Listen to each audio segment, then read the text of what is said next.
आणखीन एक महत्त्वाची बातमी, बच्चू कडू आज शिंदेंच्या शिवसेनेमध्ये प्रवेश करणार असल्याची चर्चा आहे। बच्चू कडू विधान परिषदेसाठी अर्ज दाखल करणार असल्याचंही बोललं जात आहे। प्रहार पक्ष शिंदेंच्या शिवसेनेमध्ये विलीन करणार असल्याची माहिती सूत्रांनी दिलेली आहे। लवकरच मंत्रिमंडळामध्ये प्रवेश होण्याची शक्यता आहे। बच्चू कडू आज शिवसेनेमध्ये प्रवेश करणार असल्याची माहिती समोर आलेली आहे। कालच बच्चू कडू यांची पत्रकार परिषद पार पडलेली होती आणि यामध्ये त्यांनी आपली भूमिका जाहीर केलेली होती आणि आज आलेली मोठी बातमी म्हणजे बच्चू कडू शिवसेनेमध्ये प्रवेश करणार आहेत। विधान परिषदेसाठी ते अर्ज दाखल करणार आहेत आणि या संदर्भात अधिक बोलूयात। आमचे प्रतिनिधी कपिल राऊत आपल्या सोबत आहेत। कपिल, आज बच्चू कडू शिवसेनेमध्ये प्रवेश करणार आहेत, सोबतच विधान परिषदेसाठी अर्ज देखील दाखल करतील। नक्कीच राजकारणामध्ये खूप मोठी बातमी आहे। खरं तर बच्चू कडू विधान परिषदेसाठी शिवसेनेचे उमेदवार तर आहेतच, परंतु ते शिवसेनेत प्रवेश करतात ही मोठी बातमी आहे। लंडनवर ह्या ठिकाणी ते 10 वाजता पक्षप्रवेश करणार आहेत आणि त्याचबरोबर सर्वात महत्त्वाचं म्हणजे प्रहार संघटना ते विलीन करत नाहीये, हे महत्त्वाचं आहे। प्रहार संघटना आपल्या परीने काम करत राहणार आहे पूर्ण राज्यामध्ये, फक्त ते शिवसेनेत प्रवेश करतायत। त्याचबरोबर त्यांना मंत्रिपद मिळण्याची शक्यता आहे।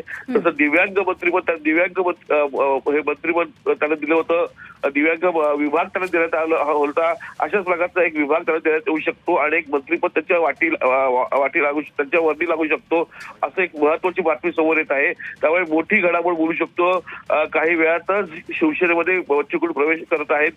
कालच आपण बच्चू कडूची पत्रकार परिषद पाहिली होती, त्या अनुषंगाने त्यांनी सांगितलं होतं की पक्ष विलीन करणार आहे। त्या शब्दात काय आहे, ते पक्ष विलीन करत नाहीत, पण ते स्वतः मात्र शिवसेनेमध्ये पक्ष प्रवेश करत आहेत। काही वेळातच हा पक्ष प्रवेश होणार आहे।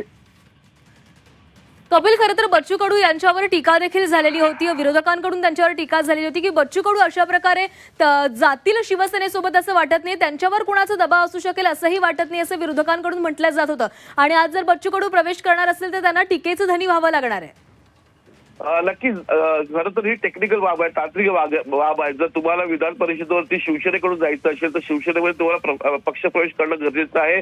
तुम्ही शिवसेनेच्या तिकिटावरती शिवसेनेच्या जागेवरती विधान परिषद घेत आहे, त्यामुळे तुम्हाला शिवसेनेमध्ये प्रवेश करणं हे तांत्रिकदृष्ट्या महत्वाचं असणार आहे। उद्या जर कोणी ऑब्जेक्शन घेतलं किंवा काही झालं तर त्यांचं ते पद जाऊ शकतं, त्यांचं आमदारकी जाऊ शकते। त्यामुळे एकत्रितच ह्या सर्व गोष्टीचा विचार करत तांत्रिकदृष्ट्या शिवसेनेत प्रवेश करणं महत्वाचं आहे। त्यांनी प्रहार संघटना सोडली नाहीये। प्रहार संघटना जी आहे ती राज्यामध्ये प्रचंड काम करत राहणार आहे। प्रहार संघटना वेगळी आहे, प्रहार संघटना विलीन करत नाहीये, हा एक वेगळा भाग आहे।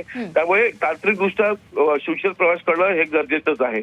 कपिल, नेमकं याकडे कसं बघायचं, कारण प्रहारचे सर्वेसर्वा म्हणजे बच्चू कडू शिवसेनेमध्ये प्रवेश करणार आहेत, मात्र प्रहार संघटना शिवसेनेमध्ये विलीन होणार नाही, याच्याकडे नेमकं कसं बघायचं?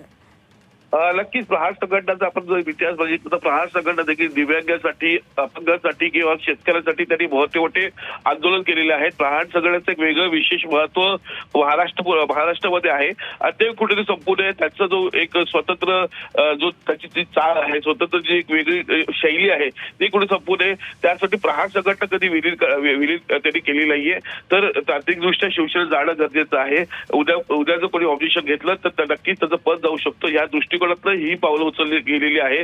त्याचं असं म्हणणं की प्रहारचं काम चालू ठेवणार आहेत, परंतु सध्या तरी मी शिवसेनेत प्रवेश करतो, कारण की तांत्रिक बाब आहे, हा एक त्याचा मुद्दा आहे। नक्कीच कपिल, धन्यवाद दिलेल्या सविस्तर माहितीसाठी।